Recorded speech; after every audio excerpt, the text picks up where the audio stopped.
And another thing that has always confused me about Jesus's stories, it's in par with his miracles. So there's this incident where Jesus allegedly divided some fish and some wheat up in the mountains where he's preaching. And the individuals following him have been deprived of food for hours or a really long time. It could have been up to 2 days, okay? He feeds around 5,000, allegedly, not counting the women and children, by the way. So you have to note that the women weren't exactly included. This is important because it can indicate invisible labor and women enabling men's false pretenses of being great. Now, I don't believe that Jesus actually performed miracles. And the fact that these people were so tired, exhausted from hiking, following this madman up into the mountains, it's just very obvious to me that they were so out of their minds, hungry, could not function cognitively enough to even recognize if there was a miracle happening or not. I bet that miracle secretly happened because women filled in the gaps and didn't want Jesus to appear like a loser. They did it secretly in the name of the Lord, who knows why. Or the alternative is that they were so hungry that they settled for literal crumbs. Let's say they actually divided it, okay? Instead of it being duplicated or cloned, let's say that he gave them literal tiny pieces of that very same fish and 2 loaves. Or is it a loaf and 2 fish? And they just reread it as if these people were satisfied and they felt so full afterwards. Or you know what, better yet, because there were 5,000 people, what if they brought their own food and Jesus took credit for it? He has a tendency to do that. Take credit for other people's good work and responsibility while he incurs no responsibility of his own, to be honest. But then this had me thinking, okay, this is why I started being extremely skeptical of Jesus. If he could do that, allegedly, if he could allegedly duplicate that food and feed all of those people, why couldn't he make that fig tree grow some fruit out of season instead of freaking out on it and attacking it? But the point is, Jesus could perform an alleged miracle as long as he had help. But in a real dire situation where he's very hungry, he can't conjure up some bread or some figs. He can't make some food appear. So his miracles only happen sometimes. To me, the incident in the mountains where he allegedly fed the 5,000 simply looks like him exhausting everyone around him. It's a very insidious tactic where, in order to believe this miracle, I have to physically and emotionally drain you. And it seems like narcissists have endless amounts of energy when it comes to gaslighting the fuck out of you, especially when you're attending to it, thinking that they're giving you real advice, when really they're extracting supply from you. They're getting off on deceiving you, lying to you, confusing your fucking brain. And then at the very moment that they can no longer take it, he decides to give them grace. While they were previously starving, desperate, second guessing if they made the right choice by following him.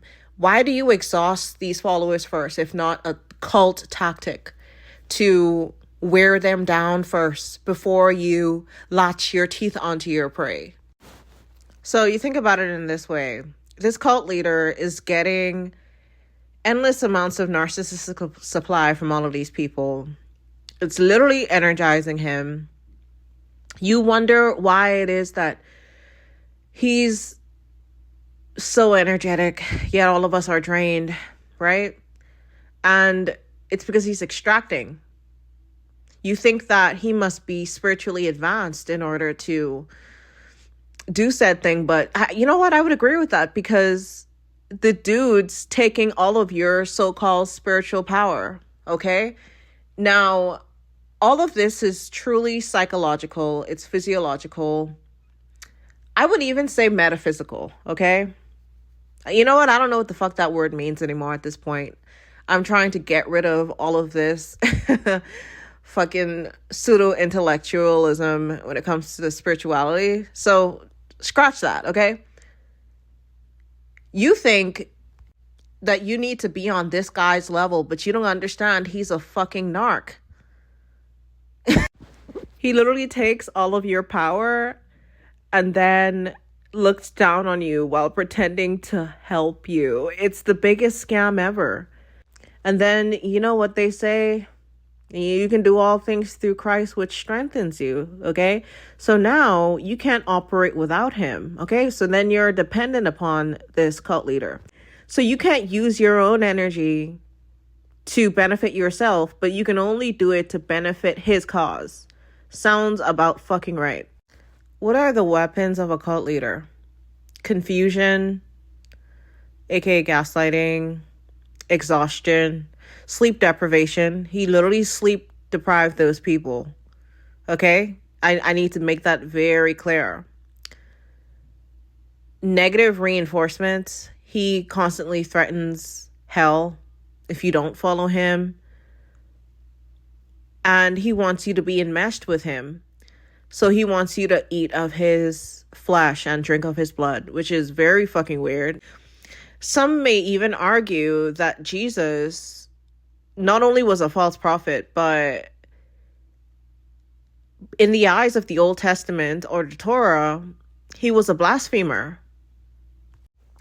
And this is a losing battle when it comes to exposing or just sticking to the factual data within the Bible.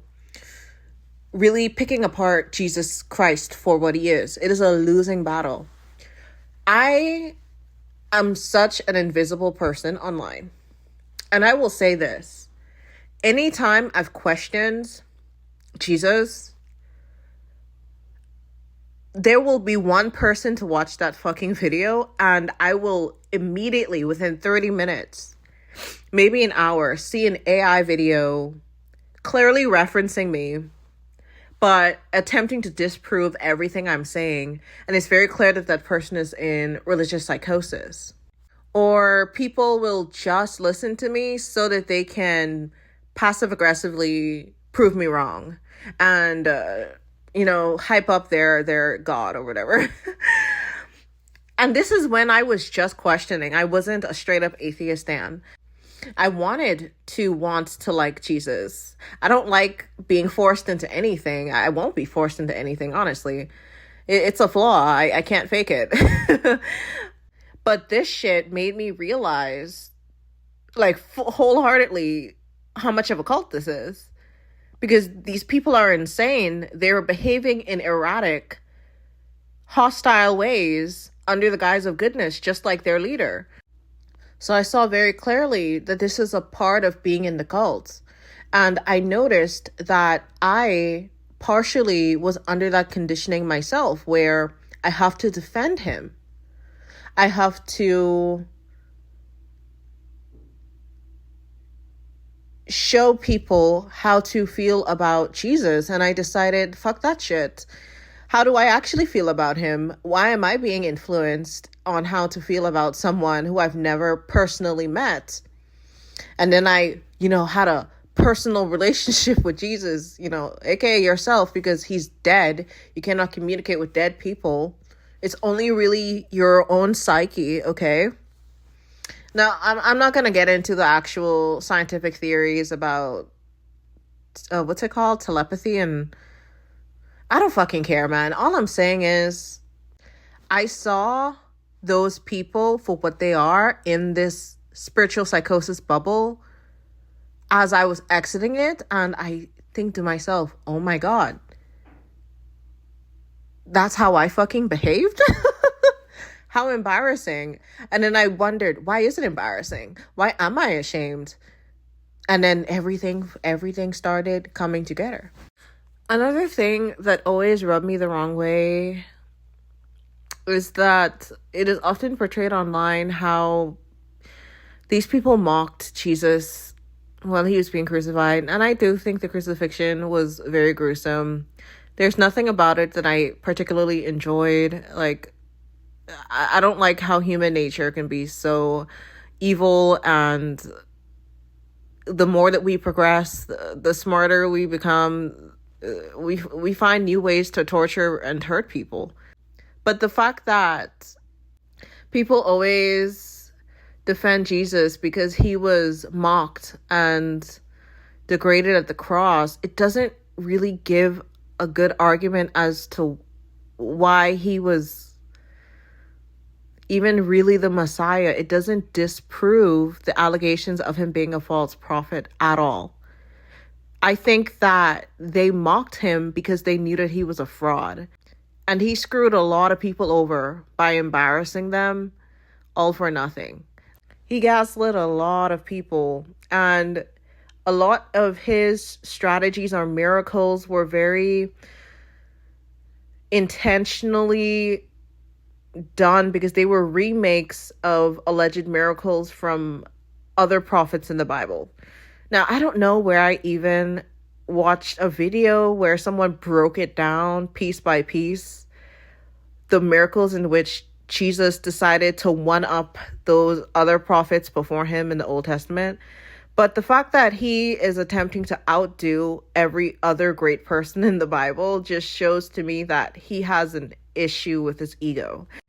And he's attempting to check every box to be this Messiah, and he ends up not fulfilling every prophecy needed. Some may argue that he didn't fulfill any.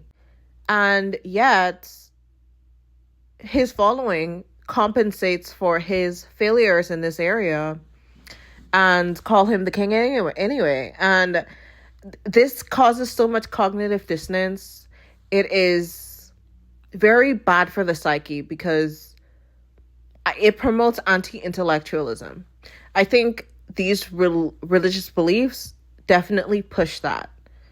You have to have the mind of a child or the innocence of a child, and your heart needs to be open enough to receive these teachings. You have to be naive so that I can gaslight the fuck out of you and you can't question me or use any rational thinking. And this very exploitation is ignored because we know that we're naturally intuitive beings.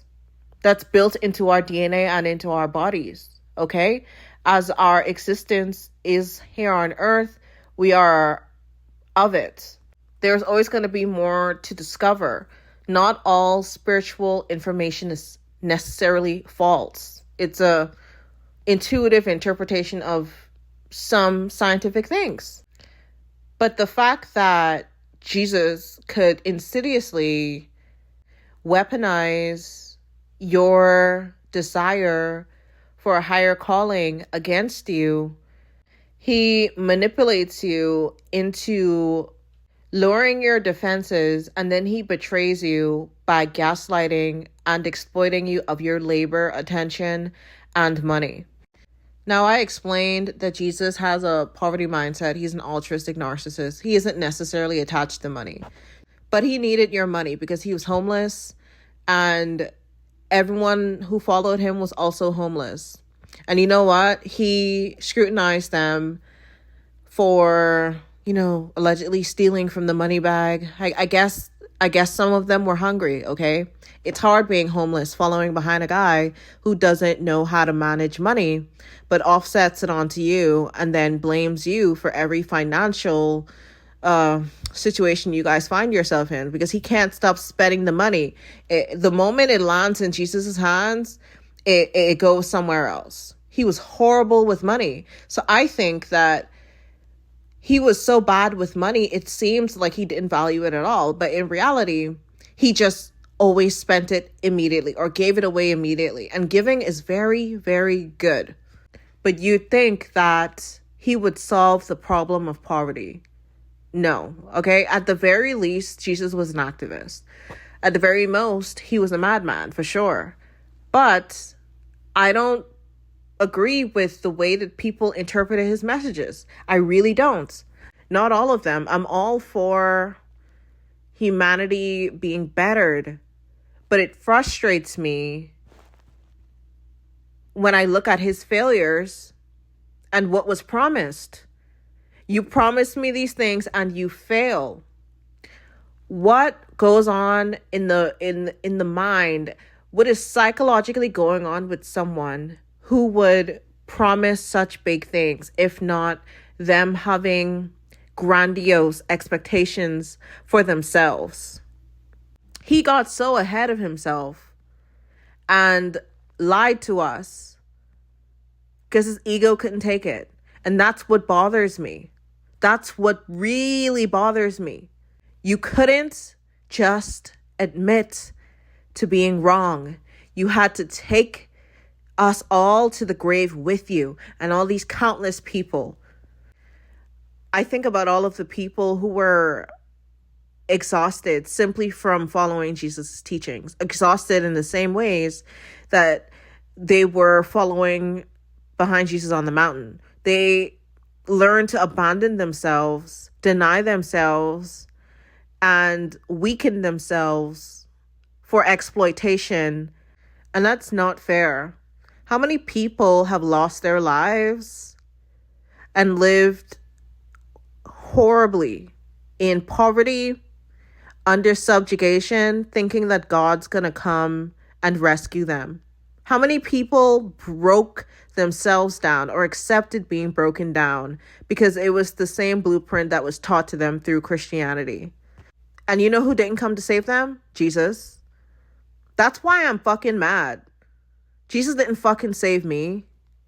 The only thing that Jesus allegedly saved me from was the very thing that he fucking caused. I had to reverse engineer the trauma, the religious trauma that I endured, in order to get him out of my body and relieve my nervous system. But why the fuck was he there in the first place? Why was he used as a pawn piece? Is it because this is a cult and it's inherently abusive, narcissistic, and structurally evil? Is he someone who's placed as the golden child and the savior to take credit for correcting the harm that he's done? Or correcting the harm that his narcissistic father in heaven has done, who he constantly defends? Yet this deity wants you to smash these fucking babies against some rocks, allegedly. Or was it Moses? I don't know. So if he gave away all of his money, he lacks self-preservation, which is not healthy, which indicates a childhood history of neglect, abuse, something. And I've talked about this in my video called Jesus Indoctrinated a Poverty Mindset into His Followers. When you lack self-preservation skills, it seems good to everyone around you who is benefiting off of you. But really, he created this uneven, unreasonable dynamic where you're expected to give. And because he's a codependent with Yahweh, he would give, and give his entire life to Yahweh if that meant literally dying. So is healthy advice ever going to come from someone like that? I don't really think so. But you know what? One day, someone is going to come across this and steal some of my ideas. And it will spread. And I encourage you to do so. Unless I actually write a book, which I probably should do. I don't think anybody would fucking buy it. Like, I don't know, maybe I'm being too down on myself. Take what you want from here, but if I ever write some shit, like for real, that's mine. Unless I make it like public. Like that book called Fuck Jesus, the copyright is so that anyone can read or distribute it, which is pretty neat and fun. I was considering reading the entire book on here. That would that would be nice, but I don't know if anyone would be interested in that at all. Okay? So you have a wonderful day. Goodbye.